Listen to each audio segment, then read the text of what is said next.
বন্ধুসকল, আমাৰ পৃথিৱীখনত নানান ধৰণৰ ঘটনা হৈ থাকে যাৰ কথা আমি শুনি থাকোঁ। ইয়াৰ ভিতৰত কিছুমান এনেকুৱা ঘটনা থাকে যাৰ ৰহস্য আমি আজিলৈ উলিয়াব নোৱাৰিলোঁ। কিছুমান এনেকুৱা ঘটনা আপুনিও দেখিছে চাগে। কেতিয়াবা এই ঘটনাবোৰৰ ৰহস্য আমি নাজানো, কিন্তু তাৰ আঁৰতো কিবা নহয় কিবা এটা ৰহস্য নিশ্চয় লুকাই থাকে। আজিৰ এই ভিডিঅ'টোত মই 2019 চনত ঘটা এনেকুৱাই কেইটামান ৰহস্যময় ঘটনা দেখাম, যিটো সম্ভৱত আপুনি আগতে দেখা নাছিল। বন্ধুসকল, এনেকুৱাই আৰু ভিডিঅ' পাই থাকিবলৈ আপুনি তলত থকা ৰঙা ৰঙৰ ছাবস্ক্ৰাইব বটনটো ক্লিক কৰি ওচৰতে থকা বেল আইকনটো প্ৰেছ কৰিব। এইটো সম্পূৰ্ণ বিনামূলীয়া হয়। প্লিজ ছাবস্ক্ৰাইব কৰিব নাপাহৰিব।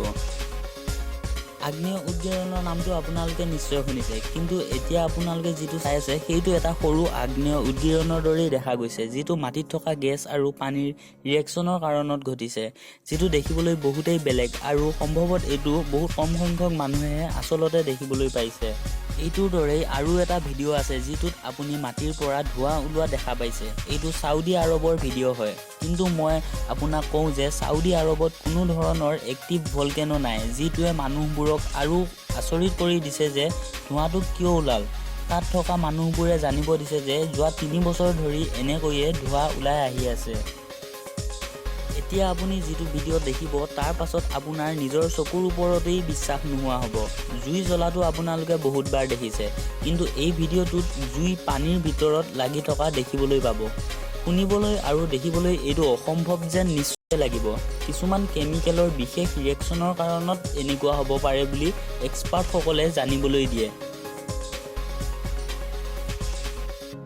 এইটোৰ দৰেই ৰাছিয়াৰ আইলেণ্ডতো এটা ঘটনা দেখিবলৈ পোৱা গ'ল, যিটোত আপুনি দেখিবলৈ পাইছে গৰম গেছৰ কাৰণত চূণৰ শিলবোৰ কেনেকৈ উতলি আছে। সেই আইলেণ্ডটোত বহুত ধৰণৰ বিষাক্ত গেছ মাটিৰ পৰা ওলোৱা দেখা গৈছে। ইমান ঠাণ্ডা দেশ এখন হোৱাৰ স্বত্তেও এই আইলেণ্ডটোৰ মাটিৰ পৰা গৰম গেছ আৰু কেমিকেল ওলোৱাটো এটা ৰহস্য।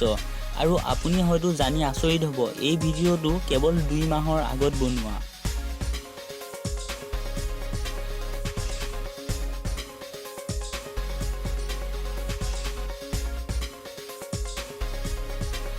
এতিয়া আপুনি যিটো ভিডিঅ' দেখিবলৈ পাইছে সেইটো আজিৰ পৰা 4 মাহৰ আগত ব্ৰাজিলৰ সাগৰত দেখা গৈছিল। ইয়াত পানীত থকা এটা তেলৰ তৰপ বনাৰ পাছত পানীটো একদম প্ৰদূষিত হৈ গৈছিল, যিটো কাৰণত পানীত থকা কাছবোৰৰ নিজৰ জীৱন বচাবলৈ পাৰলৈ উঠি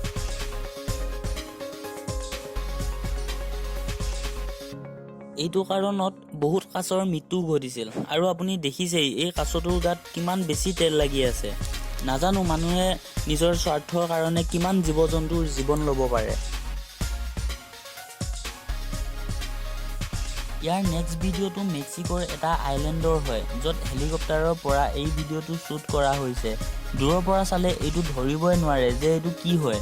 এক্সপাৰ্টসকলে কোৱা মতে এইটো UFOৰ লেণ্ডিঙৰ চিন হ'ব পাৰে, কিন্তু এক্সপাৰ্টসকলৰ তাত এনেকুৱা কোনো প্ৰুফ নাই যিটোত তেওঁলোকে ক'ব পাৰে এইটো UFOৰ লেণ্ডিঙৰ চিন। কিছু লোকে কয় এইটো খেতি পথাৰত বনোৱা এটা প্ৰম্প চাৰ্কেল। এইটো দুয়োটা মততেই কোনেও ক'ব পৰা নাই যে মোৰ মতটোৱেই সঁচা বুলি। আচলতে এইটো কেনেকৈ হ'ল আৰু কোনে এনেকৈ বনালে সেইটো আজিও এটা ৰহস্য।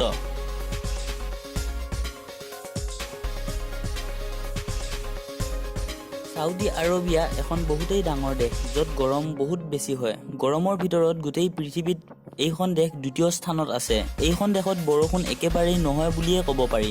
গোটেই দেশখনত এখনো নদী নাই। ইয়াত সাগৰৰ পানীকে পিউৰিফাই আৰু প্ৰচেছ কৰি খোৱাৰ উপযোগী কৰি লয়।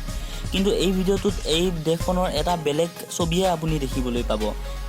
এই ভিডিঅ'টোত আপোনালোকে দেখিছে যে চাউদিত বৰষুণ হৈ আছে, আৰু সেইটোও বৰফৰ। কেইঘণ্টামান বৰষুণৰ পাছতে ৰাস্তা পদূলি বৰফেৰে ঢাক খাই গৈছিল, আৰু বহুত বেছি গৰমৰ কাৰণেই সোনকালে গলিও গ'ল। আৰু চাওঁতে গোটেই চহৰখনতেই বৰফ গলি পানী জমা হৈ গ'ল। এদিনো বৰষুণ নোহোৱা চহৰখনত এনেকৈ হঠাৎ বৰফৰ বৰষুণ অহাটো এটা ডাঙৰ ৰহস্যতকৈ কম নহয়।